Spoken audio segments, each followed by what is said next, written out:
Vamos a ver el capítulo 10 hoy día, ¿ya?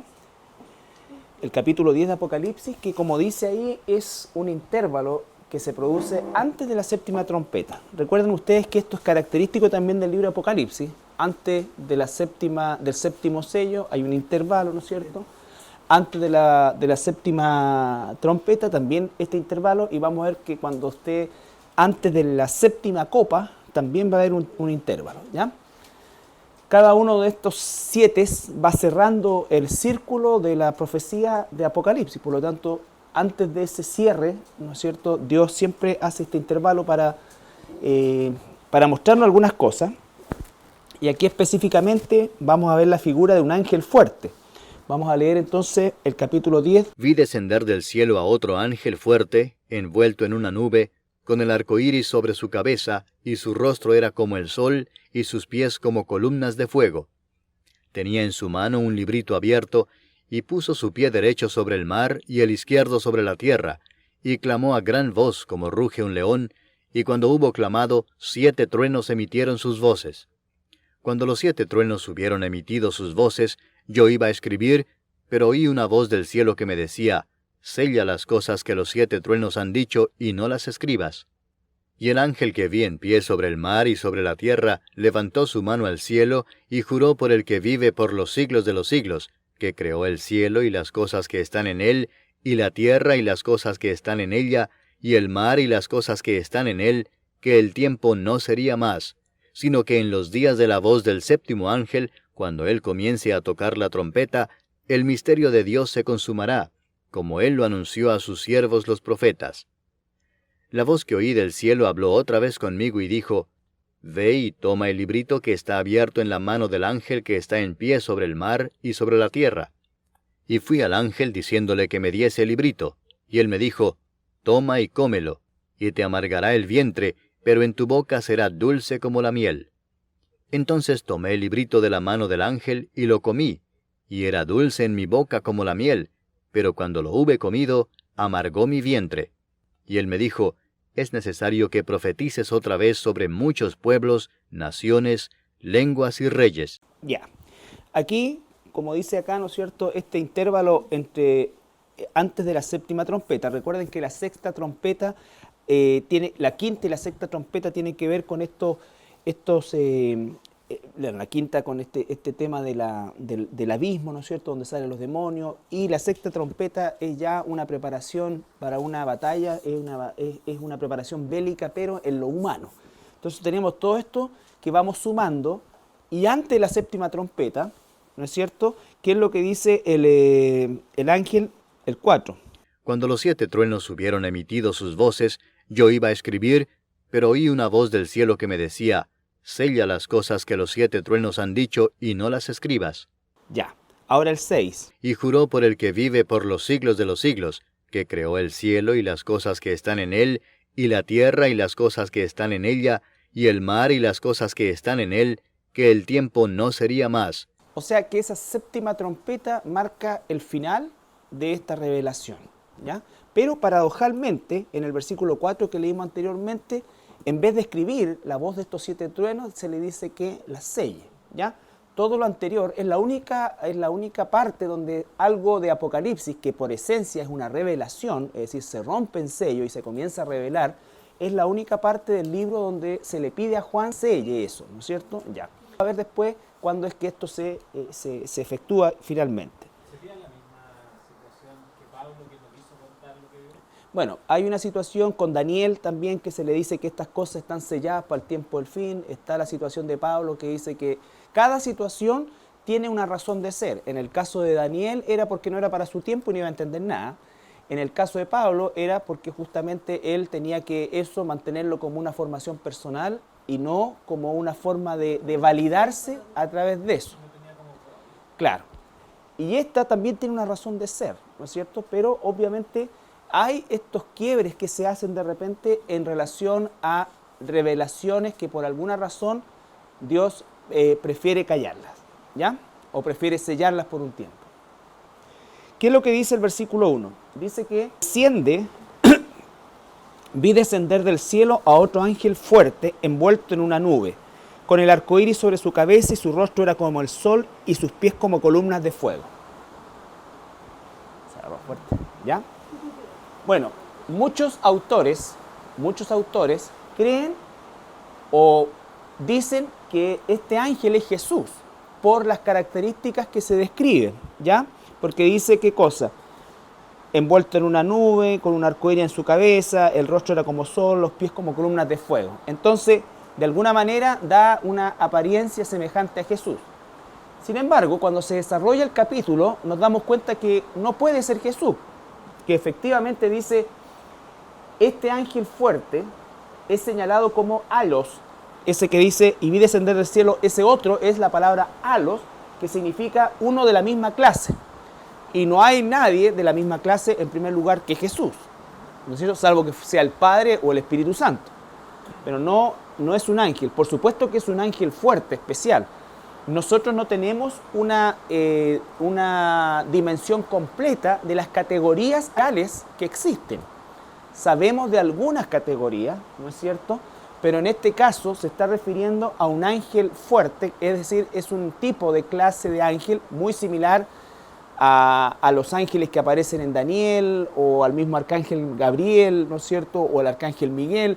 Es decir, una línea de ángeles especiales también, ¿ya? Cada ángel tiene su misión, pero como sea, este no es Jesucristo. La descripción que hace es muy esplendorosa, pero no es Jesucristo. ¿Por qué? Porque después dice que él, en el versículo 6 dice que él jura por el que vive por los siglos de los siglos, ¿no es cierto? Jesús no juraría, porque juraría por sí mismo, ¿no es cierto? En cambio, cuando dice que Dios juró por sí mismo, dice como no tenía nadie más grande que él, juró por sí mismo. Pero en este caso no hace esa alusión, por lo tanto, no es definitivamente Jesucristo.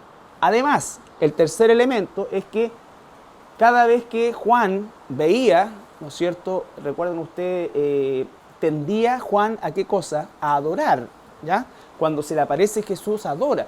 Sin embargo, este ángel no recibe adoración de parte de Juan, ¿ya? En circunstancias que, dadas las descripciones, pudiéramos pensar nosotros que al igual que el capítulo 1 se postra delante de Jesús, ¿ya? Bien, entonces Apocalipsis 5.2 nos muestra cuál es ese halos de la misma clase. Y vi a un ángel fuerte que pregonaba a gran voz, ¿quién es digno de abrir el libro y desatar sus sellos? Ya, entonces cuando dice otro, se está refiriendo no al mismo del 5.2, sino que a otro como el del 5.2. Ahora, Apocalipsis 18.21. Y un ángel poderoso tomó una piedra, como una gran piedra de molino, y la arrojó en el mar, diciendo, con el mismo ímpetu será derribada Babilonia, la gran ciudad, y nunca más será hallada. Ya, entonces ese halos pertenece, hay otras escenas igual, pero para ver, no es la misma palabra, pero en su símil en el hebreo veríamos Daniel 5:6. Y alcé mis ojos y miré, y he aquí un varón vestido de lino, y ceñidos sus lomos de oro de Ufaz. Su cuerpo era como de berilo, y su rostro parecía un relámpago, y sus ojos como antorchas de fuego, y sus brazos y sus pies como de color de bronce bruñido, y el sonido de sus palabras como el estruendo de una multitud. Ya, ahora, obviamente la descripción varía, pero lo que queremos ver es que han aparecido halos también en el Antiguo Testamento que son ángeles esplendorosos en su aspecto, ¿no es cierto? Y que son ángeles fuertes, superiores en un sentido a probablemente otra categoría de ángeles. ¿Estamos? La expresión que sale en la boca de su voz como de león y que hace que despierten estos 7 truenos, Ajá. eso como que invita a pensar en... Exactamente. Por eso hay autores que definitivamente lo asumen como Jesús. Pero como te digo, esta palabra es la que marca la clave, digamos, en cuanto a la interpretación de otra clase. Porque de la misma clase, perdón, ¿no es cierto? Que inmediatamente deja fuera a Jesús, porque no hay un ángel similar a Jesús, ni Jesús es similar a otro ángel. ¿Ya? Versículo. Bueno, característica de este ángel. Dice que tenía un librito. La palabra librito ustedes saben que es una traducción de rollo. Lo que dice acá que es un rollo pequeño. Pequeño puede ser en tamaño, pero también pequeño en cuanto a la extensión, ¿ya? Entonces, recuerden que el rollo, por ejemplo, que tenía Jesús en su mano y que empieza a desprender los sellos, tiene que verse un rollo mucho más grande porque tenía 7 sellos. Cada sello significaba un rollo en sí. Este entonces es un rollo pequeño, por lo tanto también hay que decir que ese rollo o ese librito que tiene el ángel no corresponde al que Jesús tiene, al que Jesús toma de la mano de Dios. ¿Se recuerdan? Que no había nadie de tomarlo, ni abrirlo, ni de mirarlo, y entonces viene Jesús en forma de cordero y lo toma. Ese ese rollo no es este es otra revelación. De hecho, ¿no es cierto?, esta revelación seguramente está en directa relación con los últimos versículos que dice que cuando se toque la séptima trompeta, probablemente ahí estén los 7 truenos, probablemente, es una especulación, ¿ya? No se nos dice que tiene, efectivamente, pero este librito tiene una revelación. Ahora, el versículo 2 dice, tenía en su mano un librito abierto y puso su pie derecho sobre el mar y el izquierdo sobre la tierra. Ya, aquí nosotros entramos a una situación que tiene que ver con la época, con el contexto del tiempo que se está hablando. Cuando un conquistador, ¿no es cierto?, tomaba posesión en el nombre de alguien, de un lugar, de un territorio, normalmente colocaba simbólicamente su pie en la tierra, ¿no es cierto?, y declaraba, por ejemplo, tomo esta tierra en nombre de la reina de España, de tal, ¿ya? Entonces, eso es un poco tomo este territorio en nombre del emperador, cualquiera de esas cosas. Entonces, es una escena más bien también cultural. La diferencia o el agregado es que acá lo coloca sobre la tierra y sobre el mar, lo que significa que es dueño de ambos mundos, acuático y terrestre, ¿ya? Nosotros vemos en 1 Corintios 10:26. Porque del Señor es la tierra y su plenitud. Esta es una señal de conquista haciendo alusión de la propiedad de Dios, o sea, la potestad que tiene Dios sobre el cielo y la tierra. Pero no se olviden que esto también tiene una relevancia desde el punto de vista que cuando Adán cae en el jardín del Edén, él pierde el título, por así decir, el título de propiedad de la tierra y lo toma momentáneamente Satanás. Como el hombre lo perdió por causa del pecado y por causa del pecado tampoco lo podía recuperar, Jesucristo recupera el título de propiedad de la tierra. Muchos dicen que ese rollo con los 7 sellos en parte es el título de propiedad de la tierra que Jesús recupera. Por eso dice que nadie podía tomarlo, ni verlo, ni mirarlo. Solamente Jesús pudo, con el precio de su sangre, recuperar eso, ¿ya? Como sea, aquí también hay un acto de recuperación en el nombre de Dios de aquello que le perteneció momentáneamente por un periodo determinado de siglos a Satanás, producto de la caída en el pecado, ¿ya? Seguimos. Entonces, ahora en el versículo 3 dice que clamó a gran voz como ruge un león, y cuando hubo clamado, 7 truenos emitieron sus voces. Aquí tenemos figuras literarias que se usan sobre todo en el Antiguo Testamento. Se ocupan mucho en el Antiguo Testamento. Tenemos primero Jeremías 25:30. Tú pues profetizarás contra ellos todas estas palabras y les dirás, Jehová rugirá desde lo alto, y desde su morada santa dará su voz. Rugirá fuertemente contra su morada. Canción de lagareros cantará contra todos los moradores de la tierra. Ya, ¿qué nos interesa ahí la palabra? La expresión rugirá, ¿no es cierto? Entonces, rugirá. No es claro, no está diciendo que es un ruido gutural, un rugido en sí, sino que la potencia de sus palabras es como un rugido, ¿ya? No es algo suave, es algo como un rugido, intenso, fuerte, duro. Oseas 11:10. En pos de Jehová caminarán, él rugirá como león, rugirá y los hijos vendrán temblando desde el occidente. Ya. ¿Qué significa el rugido del león? Eso también es importante porque hace la analogía con el rugido del león. El rugido del león es señal de autoridad, ¿ya? Lo que dice, lo dice con autoridad. Juan, de hecho, lo que los 7 truenos emiten es entendible para Juan porque él iba a escribir. O sea, entendió lo que los 7 truenos dijeron.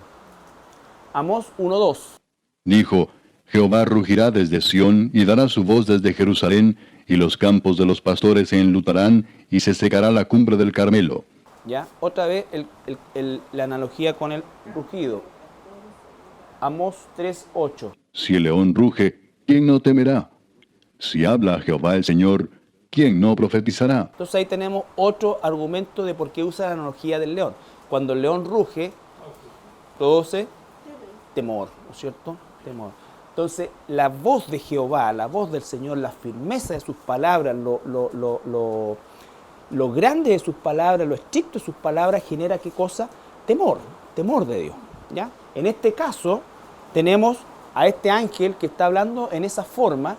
¿Por qué? Porque lo que estamos viendo específicamente en este periodo es juicio. Entonces, el temor no es un temor de Dios como el temor reverente, sino que también es un temor de, ¿no es cierto?, lo que va a venir a continuación. Versículo 4. Y cuando hubo clamado, 7 truenos emitieron sus voces, el 3. Cuando los 7 truenos hubieron emitido sus voces, yo iba a escribir, pero oí una voz del cielo que me decía, sella las cosas que los 7 truenos han dicho y no las escribas. ¿Ya? Otra vez, una analogía principalmente antiguo testamentaria con relación a los truenos, los relámpagos, que hablan justamente de la voz de Dios, la fortaleza de Dios, el temor que producía la voz de Dios en los israelitas. Tenemos, primero que nada, la analogía tomada del mismo libro Apocalipsis. Por ejemplo, en el 8:5. Siempre estos truenos y estos relámpagos son la antesala o la inminencia de un juicio. Y el ángel tomó el incensario y lo llenó del fuego del altar y lo arrojó a tierra. Y hubo truenos y voces y relámpagos y un terremoto. Fuego, relámpago y terremoto. Apocalipsis 11:19. Y el templo de Dios fue abierto en el cielo, y el arca de su pacto se veía en el templo. Y hubo relámpagos, voces, truenos, un terremoto y grande granizo. Entonces nosotros tenemos siempre asociado relámpagos, truenos, terremotos. Es como un paquetito que se presenta cada vez que Dios va a abrir y específicamente meter un juicio. Después de relámpagos está asociado a voces. Sí. ¿Esas voces serán el mismo sonido del relámpago? Es posible, es posible. Ahora, es bueno que nosotros entendamos que todas las asociaciones que pudiéramos hacer, es posible que pudieran ser siempre y cuando estén dentro del marco de lo que estamos hablando, por ejemplo, los truenos, todo. Pero en rigor, nadie va a determinar qué es lo que dijeron esos 7 truenos, porque pues está sellado. Y si está sellado, nadie sabe. Pero nos puede dar una idea Exactamente. Exactamente. Lo más práctico sería, ¿no es cierto?, determinar que no lo sabemos. Y punto. ¿No es cierto? Pero han habido una serie de otras cosas. Por ejemplo, hay corrientes de carácter histórico que hablan que estas son las 7 cruzadas. Y así una serie de otras cosas de aplicaciones que son sumamente forzadas, pero totalmente fuera de la realidad de lo que es la forma de estudiar Apocalipsis. Y son un atentado a la palabra de Dios, porque si Él dice que está sellado es que nadie sabe. Uno puede especular, pero el marco de especulación tiene que estar en relación, como dice Solercio, a la existencia de estos truenos como tal, como parte de la forma en que Dios se expresa, y entendiendo que los truenos tampoco se refiere, porque es como trueno, ¿no es cierto? Y se manifiesta con truenos, son otra cosa. O sea, hay manifestaciones físicas, atmosféricas, pero también se compara la voz de Dios, los dichos de Dios con ese mismo trueno, ¿ya? Estos 7 truenos son, en definitiva, voces que se emiten en forma de trueno, una cosa así más o menos, ¿ya? Vimos el 11, 19, 16, 18. Entonces hubo relámpagos y voces y truenos y un gran temblor de tierra, un terremoto tan grande cual no lo hubo jamás desde que los hombres han estado sobre la tierra. Ya. Entonces también asociado truenos, voces.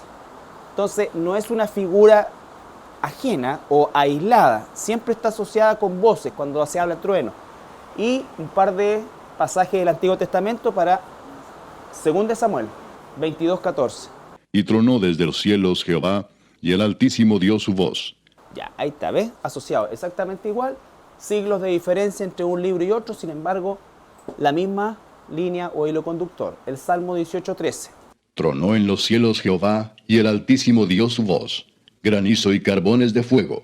Entonces, lo importante, lo que nos enseña esto es que efectivamente Dios se manifiesta de la misma manera que en el Antiguo Testamento, su voz. Recuerden que no se manifiesta así Dios durante el periodo de la iglesia. Dios se empieza a manifestar como siempre se manifestó con ¿quiénes? Con los israelitas, ¿no es cierto? ¿Por qué? Porque el periodo de la Gran Tribulación es un periodo esencialmente israelita. Esencialmente israelita. Entonces Dios vuelve a tomar la forma o a manifestarse a Israel en formas muy similares a como la hizo en el Antiguo Testamento. Estas manifestaciones no las tenemos en el Nuevo Testamento. Definitivamente no las tenemos. ¿Ya? Y esos 7 truenos son un presagio, obviamente, en el contexto que está, esas voces tienen que haber sido de juicio, ¿no es cierto?, que van asociados al término o al último toque de la trompeta, la séptima, ¿no es cierto?, que culmina el plan de Dios. ¿Ya? Bueno, aquí también algo que es bien importante, se sella lo dicho por los truenos, no son solo ruidos, sino que entregan información audible. Se sentencia el fin de la era y del plan de Dios, anunciado, como dice, a sus siervos los profetas. ¿Ya? A sus siervos los profetas. Este profetas que aparece ahí, aunque está escrito en la palabra en el griego, hace alusión principalmente a todos los que escribieron, ¿no es cierto?, profecía que no vieron cumplida. Gran parte de los profetas del Antiguo Testamento, a excepción del periodo babilónico o del cautiverio babilónico, que muchos de los que profetizaron el cautiverio, como en el caso de Jeremías, también supieron que se iba a terminar en 70 años, ¿no es cierto? Daniel mismo, que se iba a terminar en 70 años, esta cautividad, todo. Pero el grueso de las profecías del Antiguo Testamento, que tenían un carácter futurista, como en el caso de Isaías, ¿no es cierto?, esas profecías finalmente se terminan de cumplir según la promesa y el anuncio que Dios hizo a sus siervos los profetas. Y en esto incluimos también, por supuesto, a los hermanos en términos generales, incluidos nosotros, ¿no es cierto? ¿Qué es la promesa que estamos esperando nosotros? El rapto, ¿no es cierto? Ya esa promesa del rapto, Dios nos la cumplió. Por lo tanto, nosotros no entramos en eso. ¿Se entiende eso? No entramos en eso porque lo que estamos esperando nosotros como iglesia es el rapto. Este fin de las promesas se está refiriendo otra vez a las promesas que Dios entregó a los profetas de Israel que se cumplirían con la nación de Israel. ¿Se entiende? Esto no es para la iglesia, nosotros ya ni siquiera estamos aquí. ¿Ya? Entonces, sus siervos, los profetas, se refiere a los profetas del Antiguo Testamento. Veamos Deuteronomio 29:29. Para que cumplamos todas las palabras de esta ley. Ya. Entonces, hay cosas que son reveladas, un poco como lo que decía la Sole, y hay cosas que no son reveladas. ¿Ya? En este caso, los 7 truenos no se nos revela qué es lo que Dios dijo ahí. Ya sabemos que dijo algo, podemos hacer una aplicación, dado el contexto que pueden ser juicios, ¿no es cierto? Pero en definitiva no sabemos lo que es. Sí sabemos que Dios lo hace con la fuerza que lo hizo con anterioridad a la nación de Israel. Sí sabemos que esos truenos no tienen que ver con la iglesia, que este cumplimiento del plan de Dios anunciado a sus siervos los profetas, no entramos nosotros como iglesia porque nuestra promesa ya se cumplió en la bendita esperanza que dice Pablo, ¿no es cierto?, que es justamente el rapto, que es lo que estamos esperando nosotros. Por lo tanto, este es el plan de Dios, esta última semana, esta 70ª semana que corresponde a el término del plan de Dios para la nación de Israel. ¿Ya? Para la nación de Israel. Ya. Vamos al versículo 8 al 11. Dice: la voz que oí del cielo habló otra vez conmigo y dijo: ve y toma el librito que está abierto en la mano del ángel que está en pie sobre el mar y sobre la tierra. ¿Ya? Entonces ahí tenemos otro elemento para saber que ese ángel fuerte no es Jesús, porque ahora escucha la voz del conmigo al principio. ¿Cuál fue la voz que habló con él al principio? La voz de Jesús, que estaba la voz que salía del trono. Y esa voz, que es la de Jesús, le ordena que vaya donde está el ángel que tiene el librito en la mano y que está en pie sobre el mar y sobre la tierra. Y fui al ángel diciéndole que me diese el librito y él me dijo, toma y cómelo, ¿ya? Y te amargará el vientre, pero en tu boca será dulce como la miel. Esta es una forma, que se llama un hebraísmo, que nosotros diríamos, pucha, ¿cómo no coloca el orden? Primero será dulce y amargo, pero es un hebraísmo que escribían así, ¿ya? Escribían así, como de atrás para adelante. Ya. Y fui al ángel diciéndole que me diese el librito, y él me dijo, toma y cómelo, te amargará el vientre, pero en tu boca será dulce como la miel. Entonces tomé el librito de la mano del ángel y lo comí. Y era dulce en mi boca como la miel, pero cuando lo hube comido, amargó mi vientre. ¿Ya? Llegamos ahí. Entonces, aquí tenemos también el hecho de que la palabra de Dios, los juicios de Dios, por un lado, traen una dulzura de saber que se está, en este caso, terminando la historia y cumpliendo las promesas. Pero por otro lado, hay una amargura, una tristeza, porque esas promesas se cumplen en función de juicios sobre Israel, en ese caso, ¿no es cierto?, en el tiempo antiguo, sobre el mundo o los moradores de la tierra en el tiempo en que Juan está, o al tiempo que Juan está escribiendo. Pero como sea, es esta mezcla que produce el Evangelio. Porque por una parte, tu salvación, mi salvación, nos provoca dulzura, ¿no es cierto? Pero a la vez que a nosotros nos produce dulzura, sabemos que quienes no estén en el plan de Dios, eso nos produce amargura. Recuerden que el apóstol Pablo, por ejemplo, dice en Romanos 9:1-3, como digo, ¿no es cierto? El librito propiamente tal es el mismo libro que tiene en la mano desde siempre el ángel. Y ese libro probablemente son los juicios de Dios. Más que el concepto del Evangelio es la palabra de Dios, ¿no es cierto? Porque la palabra de Dios para nosotros es dulce, ¿no es cierto? Pero también produce una sensación de tristeza o de amargura. No una amargura como la raíz de amargura, sino que una tristeza de quienes se pierden. Como la espada de dos filos.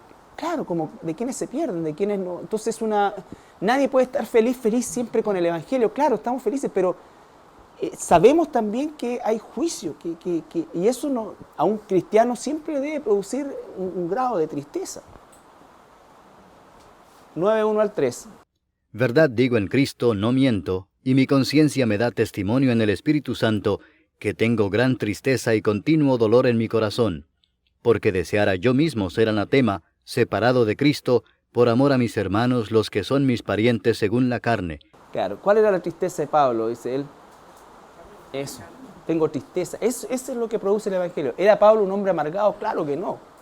Lo que está diciendo es que esa tristeza, al punto que él dice, yo prefiero ser anatema en favor de ellos. Ese es un amor ágape en todo su esplendor. Ahora, algunos aspectos relacionados con esto del libro, para que veamos que esto tiene que ver con una concepción antiguo testamentaria relacionado con Israel. Ezequiel 2:9 y después 3:3. Y miré, y he aquí una mano extendida hacia mí, y en ella había un rollo de libro. Y me dijo, Hijo de hombre, alimenta tu vientre, y llena tus entrañas de este rollo que yo te doy. Y lo comí, y fue en mi boca dulce como miel. Ok, Salmo 19:10. Deseables son más que el oro, y más que mucho oro afinado, y dulces más que miel, y que la que destila del panal. Tus mandamientos, tu palabra, ¿no es cierto? El Salmo 19 habla, ¿no es cierto? El Salmo 19 es como un resumen del 119, también habla de la palabra de Dios, ¿ya? Entonces, tenemos esta figura que es familiar, son hebreísmos, podríamos decir nosotros, que no vemos en la iglesia. ¿Por qué? Porque Dios está tratando con Israel, ¿ya? Jeremías 15:16. Fueron halladas tus palabras, y yo las comí, y tu palabra me fue por gozo y por alegría de mi corazón, porque tu nombre se invocó sobre mí, oh Jehová Dios de los ejércitos. Entonces, vemos que la palabra para nosotros, que somos sus hijos, siempre es dulce. en el sentido, digamos, de que aunque nos corrija, está haciendo su obra en nosotros. Sin embargo, esa misma palabra es lo que dijo el Señor Jesucristo en Juan, que en el día del juicio Él no los iba a condenar. La misma palabra que rechazaron dice que es la que los condenará. Entonces, eso produce tristeza. Y el ejemplo que damos de Pablo, ¿no es cierto?, es así, porque Pablo veía que los de su linaje, de su raza, estaban perdidos, decía, hacían su voluntad o creían en Dios, pero a su manera, como diríamos nosotros. Y Pablo dice, yo cambiaría mi salvación por la salvación de ustedes. ¿Ya? Entonces, eso significa efectivamente este librito. Como dice, ¿no es cierto?, no especifica qué contiene. Los 7 truenos tampoco especifica qué contiene, pero en el contexto de lo que estamos hablando, ¿no es cierto?, obviamente deben ser juicios o relacionados con juicios. Lo que es concreto es que cuando el 7º ángel comienza a tocar la trompeta, esto se va a consumar. Sin embargo, como estamos viendo a lo largo del libro, esto es como que aquí, el capítulo siguiente se termina el Apocalipsis, pero no, nos quedan 12 capítulos para adelante que van a profundizar en lo que ocurre en este periodo, ¿ya? En este periodo. No es que los 2 testigos aparecen después de la 7ª trompeta, no. Los 2 testigos aparecen mucho antes, pero los empieza a tratar en profundidad a partir del capítulo 11, ¿ya? Entonces nos falta esa 7ª trompeta, se va a abrir perdón, a 7 copas. 7 copas que todavía quedan por derramar sobre, sobre los moradores de la tierra. Esa es la palabra. ¿Ok? ¿Alguna pregunta? El versículo 11, cuando le dice que es necesario que profetice otra vez sobre muchos pueblos, se está refiriendo al mismo libro de Apocalipsis. Exactamente. O sea, se está refiriendo a la palabra de Dios. Claro, en ese momento, que como dice Jonathan, pudiera ser el Evangelio, pudiera ser juicio, un llamado al arrepentimiento, siempre va a incluir un llamado al arrepentimiento en función de los juicios que vienen, ¿me entiendes? O sea, es una combinación de ambas cosas. Por un lado, la predicación, o sea, come eso, aliméntate, porque te queda tiempo todavía por predicar, eso es lo que está diciendo, ¿ya? Ahora, obviamente, tiene que estar incorporado en eso el Evangelio, tiene que estar el llamado al arrepentimiento, sobre todo a raíz de los juicios que están sucediéndose.